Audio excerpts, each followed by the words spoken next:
우리나라 사람들이 우리의 은행 시스템과 화폐 시스템을 잘 이해하고 있지 못해서 다행이다.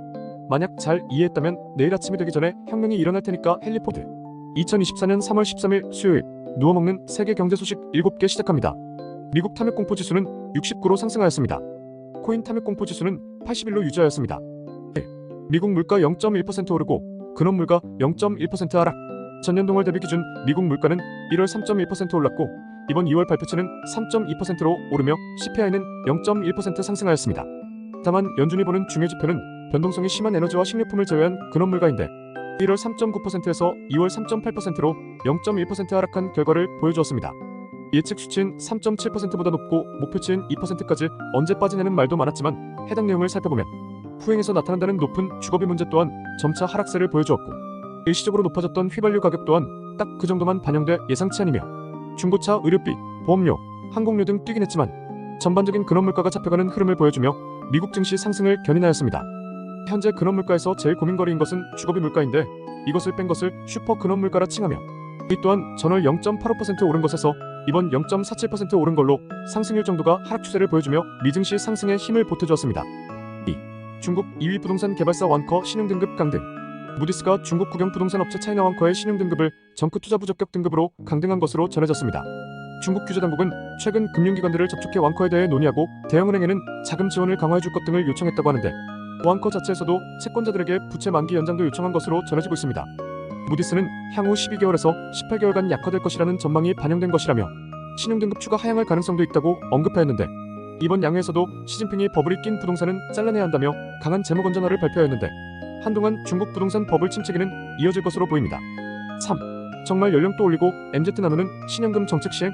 새로 힘을 받고 있는 연금 정책 방안은 신연금과 구연금으로 분리해 운용하자는 내용입니다. 새롭게 적립하는 신연금은 납부한 보험료의 적립기금의 운용 수익만큼만 연금으로 돌려주자는 것이고 기존 세대에 약속한 지급분이 담긴 구연금에 대해선 일반 재정 609조 원을 투입해 미적립 충당금을 해결하자는 것입니다. 한마디로 기존 방안으로는 답이 없으니 끊어서 털어내고 신규들은 국가 부담 없게 개인들이 낸 만큼만 주자는 것인데 신연금 개혁안의 골자는 출산율에 영향을 받지 않고 영구적인 재정 지속성을 담보하는 신연금을 만들어내는 것이라 발표하였습니다. 항상 얘기 드렸듯이 국민연금 개혁에 성공한 나라들은 연금 목표 수익률부터 철저하게 개선한 후에 국민의 지지를 얻어 여러 개혁을 한 것입니다. 그러나 우리나라는 나오는 내용마다 국가 부담 안 되게 처리하자는 게 주인이 원래 연금 자체가 폰지 구조 형식이라지만 정말 국민들을 위한 회의는 하는 걸까 씁쓸함이 느껴지게 됩니다. 4.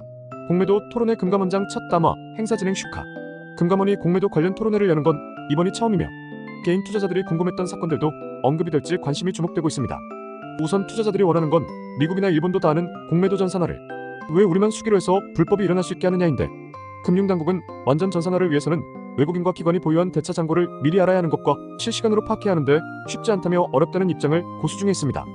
이 밖에도 개인과 기관의 다른 공매도 조건 방식이나 불법 공매도 의혹을 받고 있는 증권사들의 사건 등 토론회 이후 어떤 말들이 오갔을지 관심이 집중되고 있습니다. 5. 미국 7조 원치 대만 무기 지원 천명 시 조 바이든 미국 행정부가 의회 승인 없이 대통령 권한으로 사용 가능한 예산을 대만 군수 지원에 사용한다 공식 발표하였습니다. 이날 리처드 베르마 국무부 부장관은 중국과의 경쟁에서 앞서기 위해 모든 가용한 수단을 동원해야 한다며 트럼프 전 대통령도 2차 대중 무역전쟁을 예고하며 대중 철강자동차 관세를 대폭 인상할 것이다 얘기하였습니다. 6. 기후변화로 바나나 가격도 오른다. 영국 BBC 방송은 세계 바나나 포럼 WBF 수석 이코노미스트 파스칼 리우이 기후변화는 바나나 산업에 엄청난 위협이라는 진단을 보도하였습니다.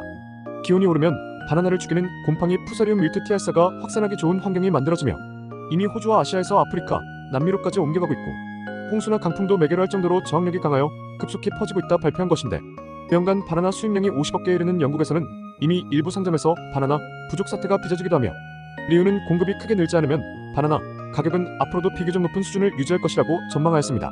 주관적 칼럼 7. 칸티용 효과 물가 타격은 부자들만 비켜간다. 칸티용 효과란 돈을 찍어도 인플레이션이 바로 발생되지 않는 걸 뜻합니다.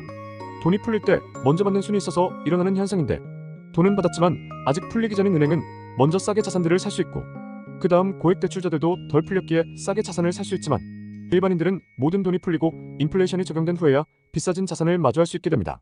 오직 신뢰를 이유로 들고 있는 돈의 9배를 가상으로 풀고 있는 현 은행 시스템이나 칸티용 효과의 인플레이션 격차처럼 현 금융구조 자체가 빈부격차를 좁힐 수 없게 만들어져 있는데 물가 상승률만큼 매의 가치가 하락하는 화폐를 주기보다 좋은 자산을 가지려 노력해봐야 하지 않을까요?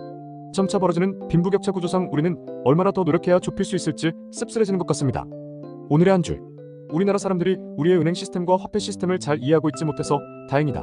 만약 잘 이해했다면 내일 아침이 되기 전에 혁명이 일어날 테니까 헨리포드. 매일 누워먹는 경제 소식을 듣고 싶으시다면 구독, 좋아요 부탁드리겠습니다. 감사합니다.